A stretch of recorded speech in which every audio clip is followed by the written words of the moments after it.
जो हिंदू हित की बात करेगा वही देश पे राज करेगा, वही बंगाल पे राज करेगा।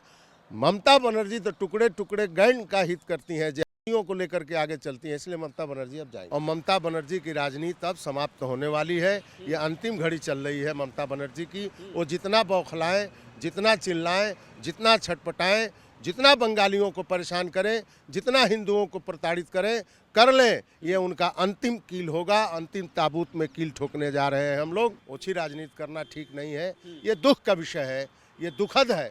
और दुखद पहलुओं पर भी राजनीति ममता बनर्जी कर रही हैं, इसको लेकर के देश में आक्रोश भी है। बंगाल तभी बचेगा, पश्चिम बंगाल, जब वहाँ सनातनी जिंदा रहेगा। वहाँ दुर्गा पूजा के पंडालों को हटा करके वहाँ जला दिया जाता है, पथराव किया जाता है। वहाँ पर मुसलमानों द्वारा बंगाली लोगों को, जो बंगाली हिंदू है, प्रताड़ित किया जाता है।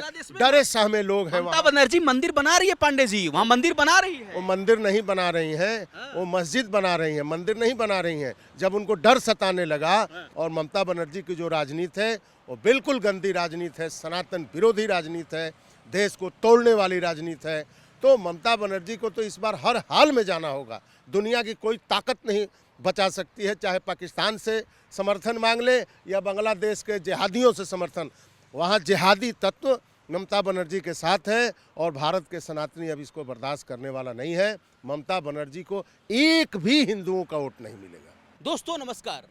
महाराष्ट्र के उप मुख्यमंत्री अजित पवार के विमान हादसे में निधन के बाद देश में शोक का लहर है, लेकिन इस बीच पश्चिम बंगाल के मुख्यमंत्री ममता बनर्जी ने एक सवाल खड़ा किया है। ममता बनर्जी का कहना है कि विमान हादसे की जांच होनी चाहिए, निष्पक्ष जांच सुप्रीम कोर्ट के निगरानी में होनी चाहिए। साथ ही साथ ममता बनर्जी ने यह भी कहा कि देश में अब कोई सुरक्षित नहीं है। लगातार ममता बनर्जी ने सवाल उठाते हुए भी कहा कि महायुति से अजित पवार नाराज थे, भाजपा का साथ छोड़ने वाले थे, और ममता बनर्जी के सुर में सुर कहीं ना कहीं विपक्ष के और भी नेता बता रहे हैं कि ममता का जो सवाल है वो जायज़ है, इस पर निष्पक्ष जांच होनी चाहिए। साथ ही साथ बंगाल में चुनाव है, असम में चुनाव है, बिहार में भारतीय जनता पार्टी की प्रचंड जीत हुई। अब बंगाल में क्या स्थिति है, क्योंकि अध्यक्ष बनने के बाद नितिन नवीन का बंगाल दौरा होता है। बंगाल में नितिन नवीन गरजते हुए कहते हैं कि बंगाल को बांग्लादेश बनाने की साजिश हो रही है। इन्हीं तमाम मुद्दों पर बात करेंगे। आज मेरे साथ खास बातचीत के लिए किसी परिचय के मोहताज नहीं है, भारतीय जनता पार्टी के वरिष्ठ नेता अनूप पांडे जी जुड़े हुए हैं। पांडे जी, आज सुबह सुबह खबर काफ़ी दर्दनाक आई, देश शोक में है। अजित पवार जी की दुर्घटना, विमान हादसे में निधन हो गया, लेकिन ममता बनर्जी कह रही है कि भैया सुप्रीम कोर्ट के निगरानी में जांच होनी चाहिए। संदेह है, सवाल है, साजिश है। यहाँ तक कहा गया कि भाजपा का साथ छोड़कर अजित पवार जानने वाले थे। ममता बनर्जी के जो बयान आया अजित पवार को लेकर, पांडे जी क्या लग रहा है आपको, क्या क्या मकसद है, क्या वजह है? ममता बनर्जी मौत पर भी राजनीति करती हैं। ममता बनर्जी एक तरीके से देखा जाए तो भारत के संविधान पे भी उनको भरोसा नहीं है। ममता बनर्जी को जांच एजेंसियों पे भरोसा नहीं है। ममता बनर्जी को सिर्फ बांग्लादेशियों पर भरोसा है, जो रोहिंग्या मुसलमान हैं उन पे भरोसा है, टुकड़े टुकड़े गैंग पे भरोसा है। आज बंगाल बिल्कुल ऐसी भयावह स्थिति में चला गया है कि आज हिंदू वहाँ से छोड़ छोड़ के भाग रहे हैं। वहाँ बांग्लादेश का बॉर्डर बिल्कुल डिस्टर्ब हो चुका है, बाहर के लोग आकर के भारत में बस रहे हैं, और ममता बनर्जी वोट की राजनीति कर रही हैं। तो ममता बनर्जी को इस तरह से जो बयान दे रहे हो काफ़ी दुखद है। अजित दादा पवार के जाने का दुख भारत के सभी लोगों को है, क्योंकि माननीय मोदी जी ने ट्वीट भी करके कहा कि प्रशासनिक क्षमता उनकी बहुत बड़ी थी और एक अच्छे लीडर थे, जन जन से जुड़े थे, और उस पर ममता बनर्जी को इस तरीके का बयान देना ये बिल्कुल निंदनीय है, दुखद है। और ममता बनर्जी की जो राजनीति है वो टोटल देश विरोधी राजनीति से जुड़ी हुई है, और ममता बनर्जी चुनाव हारेंगी, इस बार हर हाल में हारेंगी, इसीलिए बौखला करके वो इस तरह का बयान दे रही। नहीं, राष्ट्रपति महोदया के अभिभाषण के बाद आज संसद में भी अजित पवार जी के दुखद निधन पर शोक व्यक्त किया गया, लेकिन लगातार ममता बनर्जी का सवाल है कि विमान हादसे में बड़े बड़े भारत के राजनेताओं का निधन हुआ।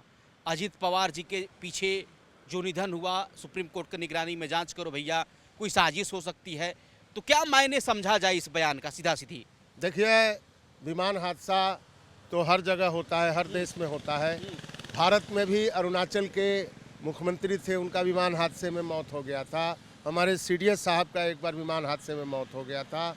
आंध्र प्रदेश के मुख्यमंत्री रेड्डी थे, जगन रेड्डी जी के पिताजी, उनका विमान हादसे में निधन हो गया था। तो इस तरीके से ममता बनर्जी द्वारा कलुषित और गंदी राजनीति करना, ओछी राजनीति करना ठीक नहीं है।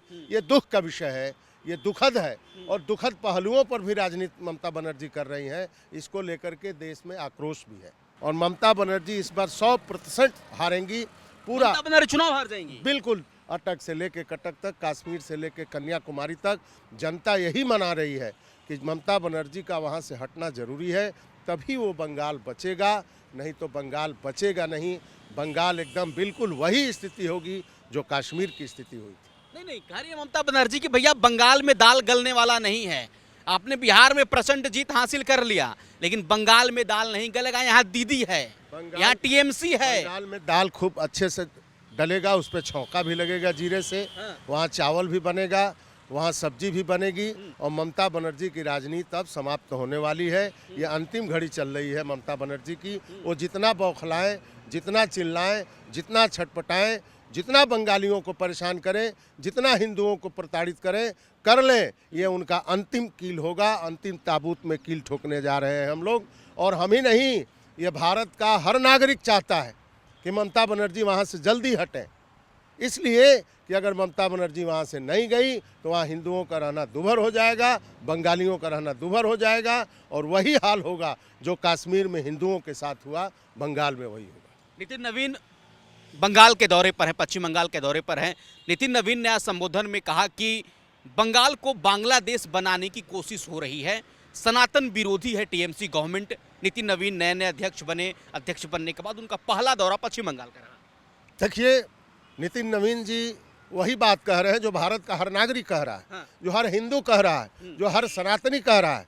बंगाल तभी बचेगा, पश्चिम बंगाल, जब वहाँ सनातनी जिंदा रहेगा। वहाँ दुर्गा पूजा के पंडालों को हटा करके वहाँ जला दिया जाता है, पथराव किया जाता है। वहाँ पर मुसलमानों द्वारा बंगाली लोगों को, जो बंगाली हिंदू है, प्रताड़ित किया जाता है। डरे सहमे लोग हैं। ममता बनर्जी मंदिर बना रही है, पांडे जी वहाँ मंदिर बना रही है। वो मंदिर नहीं बना रही हैं, वो मस्जिद बना रही हैं, मंदिर नहीं बना रही हैं। जब उनको डर सताने लगा कि बंगाली लोग बहुत परेशान हैं, 1946, 1947, 1942, 1943 में जिस तरीके से हिंदुओं के साथ वहाँ अत्याचार हुआ, वो लोग भूले नहीं हैं। गोपाल पाठक को लोग भूले नहीं हैं। और ममता बनर्जी की जो राजनीति है वो बिल्कुल गंदी राजनीति है, सनातन विरोधी राजनीति है, देश को तोड़ने वाली राजनीति है। तो ममता बनर्जी को तो इस बार हर हाल में जाना होगा। दुनिया की कोई ताकत नहीं बचा सकती है, चाहे पाकिस्तान से समर्थन मांग ले या बांग्लादेश के जिहादियों से समर्थन। वहाँ जिहादी तत्व ममता बनर्जी के साथ है और भारत के सनातनी अब इसको बर्दाश्त करने वाला नहीं है। ममता बनर्जी को एक भी हिंदुओं का वोट नहीं मिलेगा, एक भी हिंदुओं का वोट नहीं मिलेगा, बिल्कुल नहीं मिलेगा। क्योंकि वहाँ लोगों ने तय किया है, पिछली बार बंगाली लोगों ने, बंगाल का हमारे नागरिकों ने भारतीय जनता पार्टी को खुले दिल से वोट दिया था।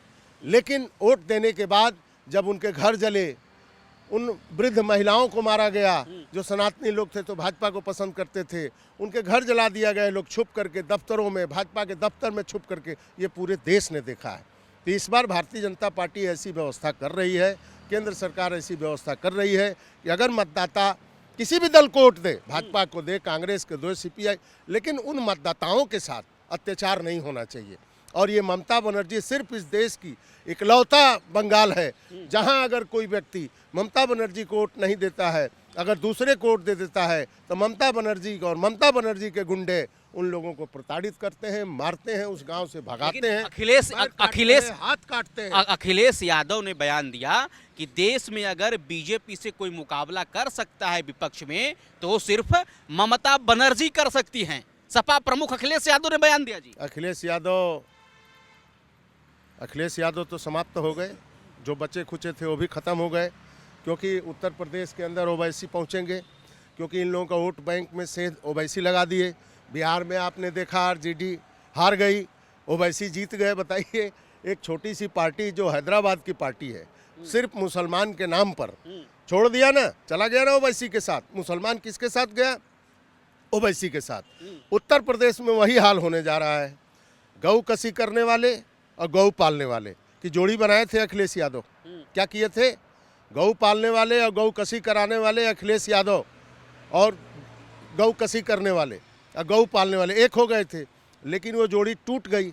अब गौ कसी करने वाले अलग, ओवैसी का गोल, अखिलेश यादव अकेले।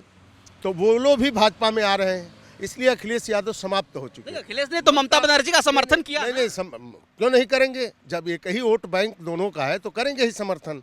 जो भी अराजक तत्व हैं, जो भी अराजकता की राजनीति करते हैं, जो शुचिता की राजनीति नहीं करते हैं, अखिलेश यादव उसकी मदद करते हैं।